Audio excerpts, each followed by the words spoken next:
कहते हैं कि एक दिन मैं सुबह के टाइम पर कुछ सब्जी वगैरह ख़रीदने के लिए मैं मार्केट में निकला। जब मैं सब्जी खरीद कर बाज़ार से वापस आ रहा था तो मैंने एक बर्फ़ बेचने वाले को देखा जो बर्फ़ बेच रहा और बर्फ़ की कीमत लगा रहा है 2 रुपये किलो। हम अपने मौजूदा हिसाब से बतला रहे हैं, 2 रुपये किलो, 2 रुपये किलो। अल्लामा राजी फरमाते हैं कि जब मैं ज़ोहर की नमाज़ पढ़ाने गया और नमाज़ पढ़ाकर जब वापस आ रहा था तो मैंने बर्फ़ बेचने वाले को देखा। उसका बर्फ़ कॉस्टली होने की वजह से, महंगा होने की वजह से कोई ख़रीद नहीं रहा था, इसलिए उसने बर्फ़ की कीमत घटा दी। 1 रुपये किलो, 1 रुपये किलो, सस्ता ही बिके लेकिन बिक तो जाए। कहते हैं कि जब मैं असर की नमाज़ पढ़ाकर वापस आ रहा था तो मैंने देखा बर्फ़ बेचने वाला बर्फ़ को 1 रुपये किलो से भी कम कर दिया, 50 पैसे किलो, 50 पैसे किलो, 50 पैसे किलो। अल्लामा राजी कहते हैं कि जब मैं मगरिब की नमाज़ पढ़ाने के लिए गया तो मैंने देखा कि बर्फ़ बेचने वाला नमाज़ पढ़ाकर जब वापस आ रहा था तो बर्फ़ बेचने वाले ने 50 पैसे से भी उसकी कीमत घटा दी और उसकी कीमत रख दी 25 पैसे किलो, 25 पैसे किलो। इशा की नमाज के बाद जब मैं बिस्तर पे आ रहा था, घर की तरफ जा रहा था तो मैंने देखा कि बर्फ़ बेचने वाला आवाज़ दे रहा है, लोगों मेरा बर्फ़ फ्री में ले जाओ। घुलने से और पिघलने से बेहतर है कि तुम्हारे बीवी बच्चे इसका ठंडा पानी पी लें, कुछ दुआएं दे दें। अगर 25 पैसे किलो भी आपको महंगा लग रहा है तो ये फ्री में ले जाओ। मेरा बर्फ़ बर्बाद हो जाने से बेहतर है कि किसी के मुंह लग जाए। मेरे बर्फ़ को घुलने और पिघलने से बेहतर है कि आप लोग इसका ठंडा पानी पी लें। इमाम राजी कहते हैं जब मैं घर आया, खाना आना खाने के बाद जब मैं बिस्तर पर लेटने के लिए चला, कुरान की चंद आयतें पढ़कर सोने का मेरा मामूल था। जब मैं कुरान पढ़कर सोने के लिए जाने लगा, कुरान की जब मैं चंद आयतों की सूरतों की तिलावत करने लगा तो पढ़ते पढ़ते बिस्तर पर मेरे सामने कुरान की यही सूरत आ गई, वल अस्र इन्नल इंसान लफी खुस्र। ज़माने की कसम, रूए ज़मीन पर जितनी भी इंसानियत है सब नुकसान के अंदर है। आज मैं समझ गया कि अल्लाह रब्बुल आलमीन ने सारी इंसानियत को नुकसान में क्यों बताया।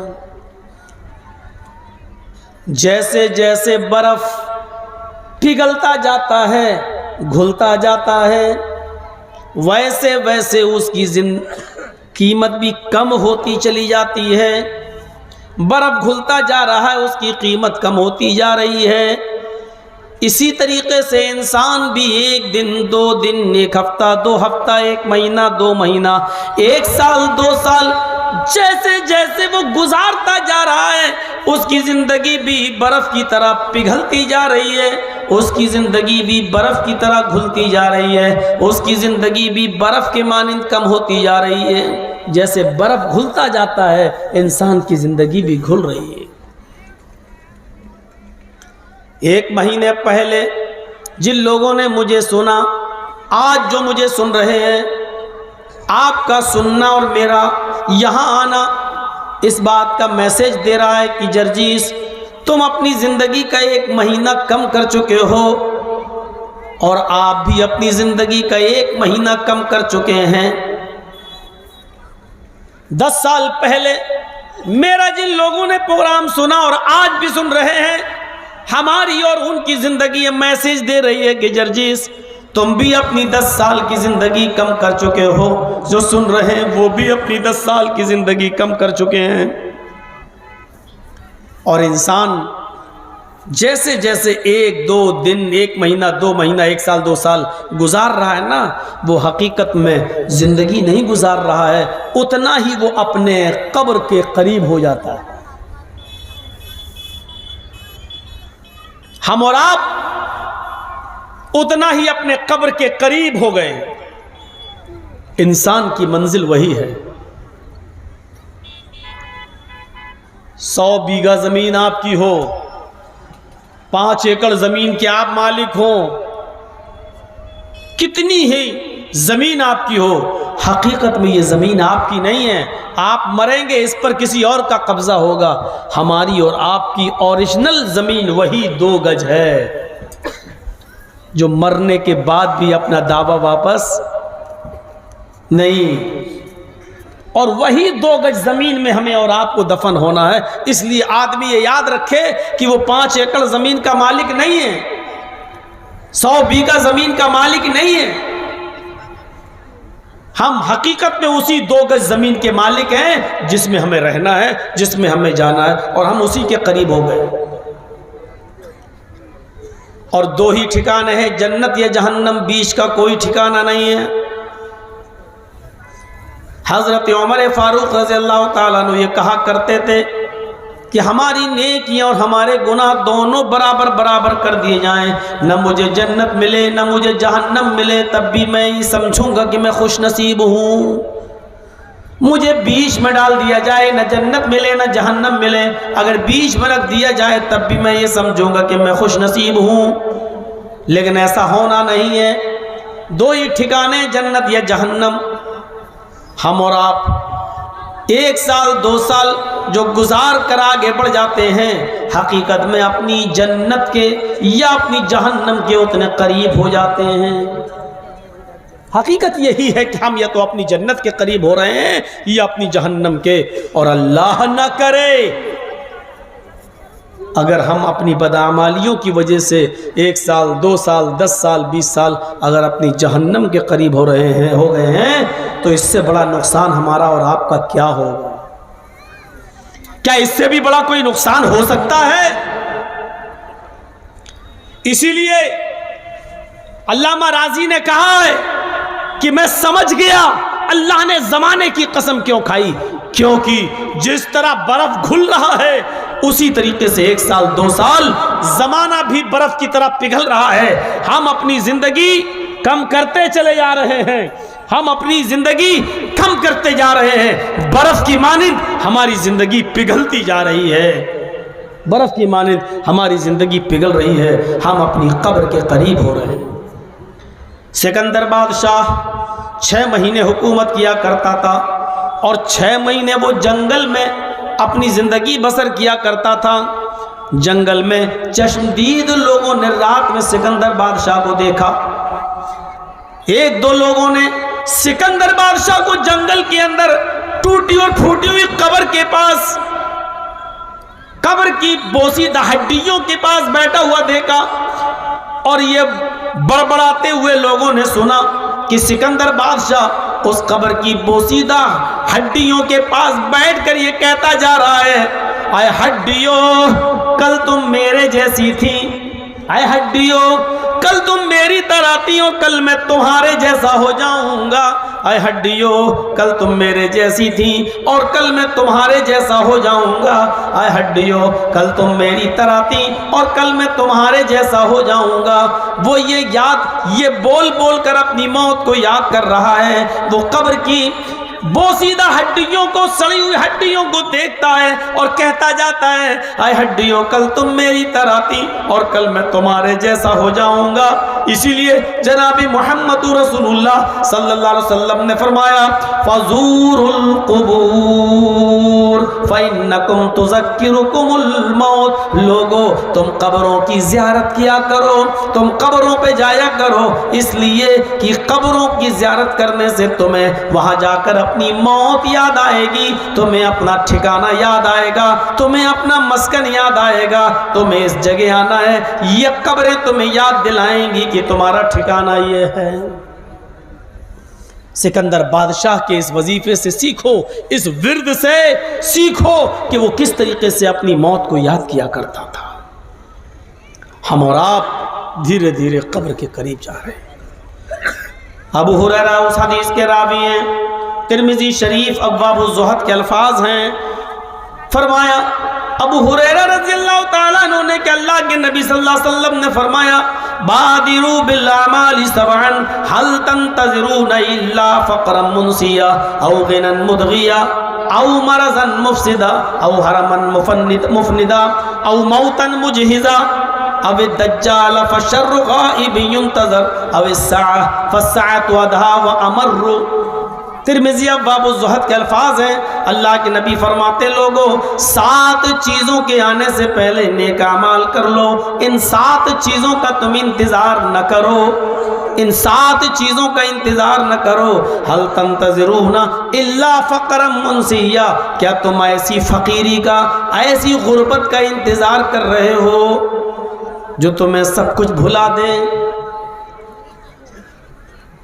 पैसा दिया अल्लाह ताला ने, क्या तुम फ़कीरी का इंतज़ार कर रहे हो तब इबादत करोगे? मैंने गुजरात की सरज़मीन पर प्रोग्राम किए हैं, आज चलिए आप। वो अहमदाबाद 2002 से पहले जिनके करोड़ों के शोरूम हुआ करते थे और जिन्होंने मुझे अपने शोरूम पर बैठाकर चाय पिलाई थी, नाश्ता कराया था, मैं उन शोरूम के मालिकों को आज भी जानता हूं। लेकिन 2002 के दंगे के बाद यकतरफा उस चपेट में दंगाइयों के और जो लोग आए और मोहल्ले के मोहल्ले खाली कर दिए गए, दुकानें जला दी गईं, औरतें बेवा कर दी गईं, बच्चे यतीम कर दिए गए, उनके शोरूमों में आग लगा दी गई, मकान जला दिए गए। कुछ महीने कैंप में रहे, खेमे डाल कर रहे, और आज उनका हाल यह है। फिर कुछ साल दूसरों के रोटियों के टुकड़ों पर पले, और आज उनमें बहुत से ऐसे हैं कि या तो प्याज और आलू के ठेले लगा रहे हैं या रिक्शा चलाकर अपना गुजर बसर कर रहे हैं। जो कल तक करोड़ों के मालिक थे, आज वो सब्जियां बेच रहे हैं और रिक्शा चला रहे हैं। अल्लाह ताला ने तुम्हें दौलत दी है, अल्लाह ताला ने तुम्हें नवाजा है, तो क्या तुम ऐसी गरीबी का इंतज़ार कर रहे हो जब ये भुखमरी तुम्हारे पास, ये गरीबी तुम्हारे पास आ जाएगी जो तुम्हें सब कुछ भुला देगी, तब इबादत करोगे अल्लाह की? दूसरी चीज़, औ गिनन मुदगिया, गरीब हो, अभी टाइम है तुम्हारे पास, अभी वक्त है तुम्हारे पास, क्या तुम ऐसी अमीरी का इंतज़ार कर रहे हो जो तुम्हें सरकश बना दे? मैंने उन गरीबों को भी देखा है जिनके पास कुछ नहीं था, सुबह खा लो तो शाम को नहीं, और शाम को खा लो तो सुबह नहीं, और अचानक अल्लाह ताला ने छप्पर फाड़ के उनको दौलत दी। आज उनका हाल ये है कि एक हाथ में मोबाइल है, दूसरे हाथ में सिगरेट है। मोबाइल पर कह रहे हैं हाँ ठीक है, इतना ट्रक माल भेज दीजिए, यहाँ आने के बाद हम पैसा दे देंगे, और सिगरेट पीते जा रहे हैं और उसकी राख अपने टेबल पर रखी हुई एक डिब्बी में डालते जा रहे हैं। ऐसे अमीरों को भी मैंने देखा है जिनसे कहा जाए चलो अजान का वक्त हो गया, नमाज की तरफ चलें, चलिए अब मैं आ रहा हूँ, तेरा 4 ट्रक माल आ रहा है, जब तक ये आ नहीं जाएगा मुझे सुकून नहीं मिलेगा। पता नहीं ऐसा ना हो कि पुलिस पीछा कर रही हो, पकड़ ले। क्या ऐसी दौलत का इंतजार कर रहे हो जो तुम्हें सरकश बना दे? औ मरज़न मुफसिदा, तंदुरुस्त हो इबादत कर लो। क्या ऐसी बीमारी का इंतजार कर रहे हो जो तुम्हें बिस्तर पे लिटा दे? तंदुरुस्त हो, अजान की आवाज आई, मस्जिद में जा सकते हो, क्या ऐसी बीमारी का इंतजार कर रहे हो? अचानक जा रहे हो भिख मंगनी गाड़ी पर बैठकर, भिख मंगनी गाड़ी जानते ना, जहेज वाली गाड़ी पर जो लड़की के बाप ने दी है इंटरनेशनल भिखारी समझकर, उस गाड़ी पर बैठकर जा रहे हो, हुर्र मारी ब्रेकर से उछली गाड़ी, गिरे, टूट गई टांग, हॉस्पिटल में लटकी हुई है, प्लास्टर चढ़ा हुआ है। मौलाना जर्जी साहब देखने जा रहे हैं, साहब क्या, अरे अजान की आवाज़ आ रही है, अब जाओगे नमाज पढ़ने?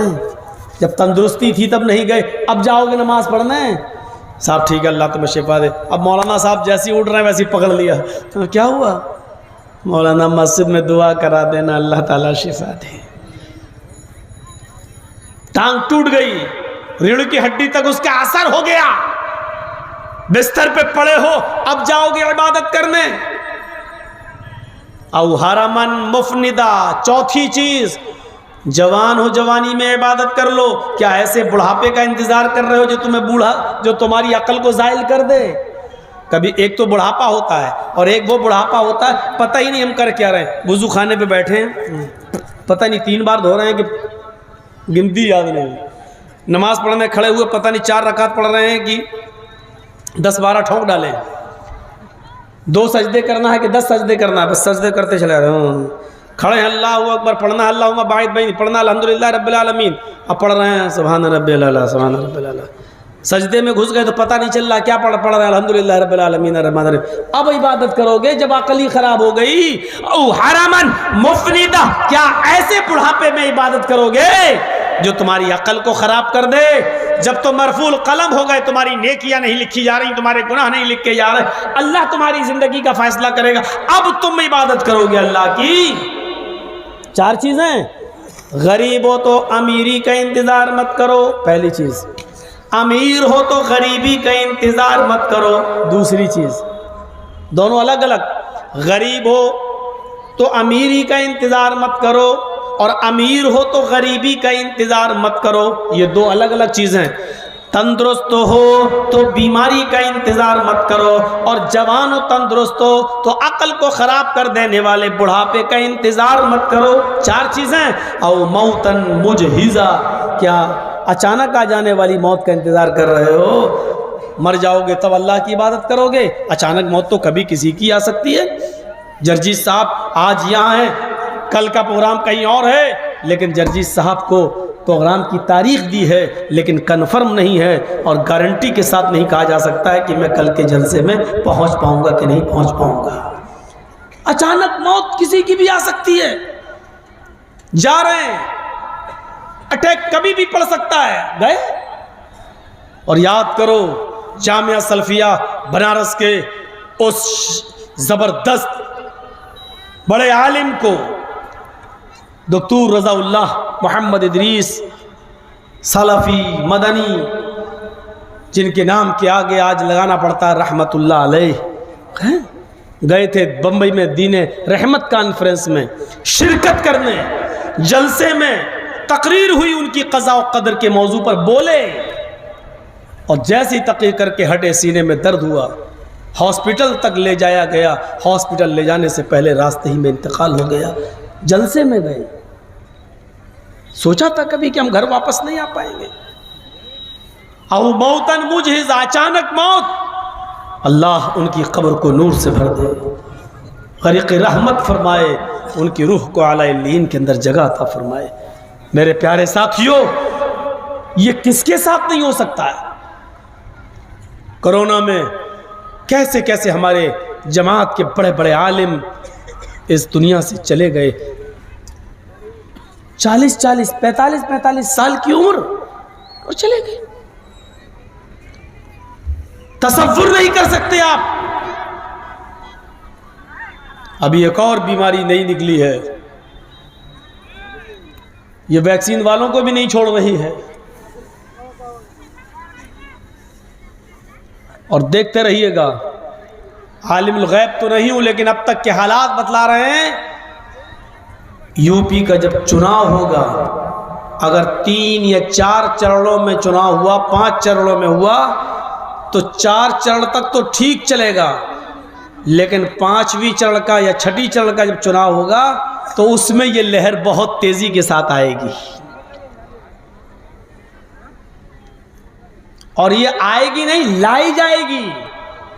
और लाने वाले 2 ही आदमी हैं, नाम नहीं लूंगा, आप समझ गए हैं, समझदार हैं। मेरे भाइयों देखिएगा ये लहर कब आएगी, किस वक्त आएगी, कैसे आएगी, किस टाइम पे आएगी। ये सब सेटिंग पहले से है, क्योंकि यूपी को दोबारा हासिल करना है। क्योंकि बंगाल से तो तमाचा पड़ा है, ठोकर लगी है, सर अभी जमीन पे गड़ा हुआ है, सर उठा नहीं पा रहे हैं।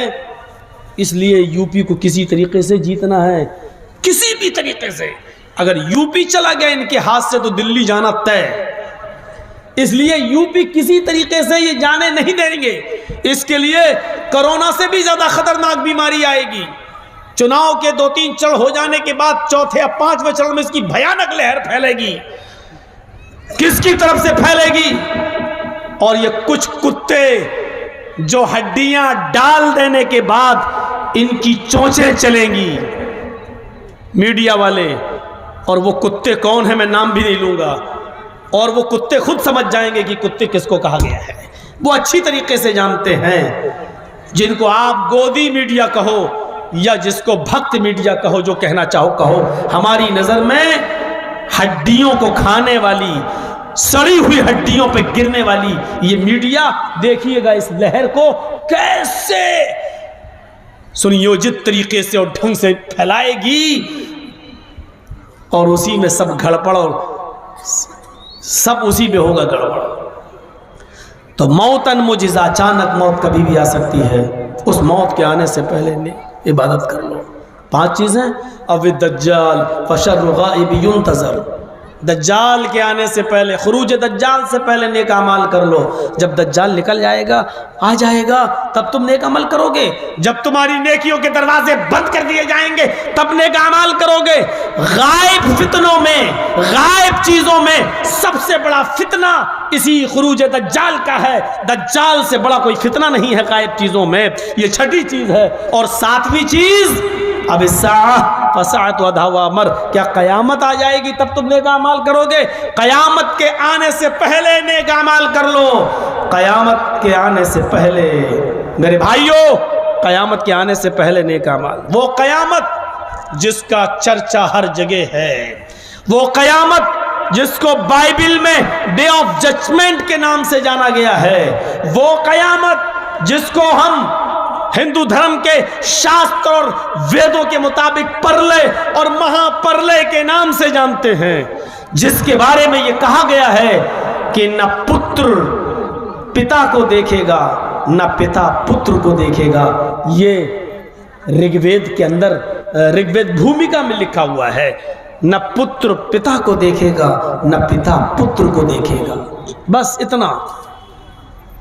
इसी को हमारे कुरान ने यूं कह दिया, यौम यफिर्रुल मरउ मिन अखीही व उम्मिही व अबीही व साहिबतिही व बनीही। उस दिन एक इंसान भागेगा, यौम यफिर्रुल मरउ मिन अखीही, अपने भाई से भागेगा, व उम्मिही व अबीही, एक इंसान अपनी माँ से भागेगा, अपने बाप से भागेगा, वह साहिबतिही व बनीही, अपनी बीवी से भागेगा और अपने बेटों से भागेगा।